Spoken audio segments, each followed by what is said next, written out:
why did I have you put Ms. Hitchcock in the left lateral PE disposition? It does help to listen to the murmurs and in the mitral area more clearly. Yeah, that's absolutely right. Now, as you know, she came in with palpitations and atypical chest pain. So what would you think is going on?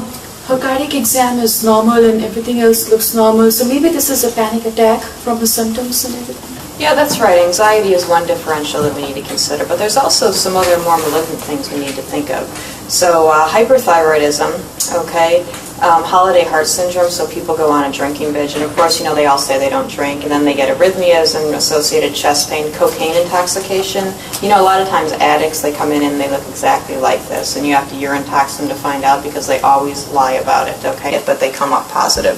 Hyperthyroidism, massive heart attack, or premature coronary disease, pheochromocytoma, or hyperthyroidism, or PE, okay, so a massive blood clot, I mean, they die instantly, it's terrible.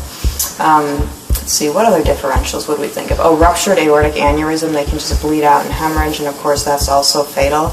Some types of lung cancers can present like this, or even tumors in the pericardial tissue. Pericarditis also. Okay, and of course if that ruptures, they also bleed out and it's fatal. So although sometimes the diagnosis is benign, sometimes there's very malignant things going on in this patient population, and I mean, these people die.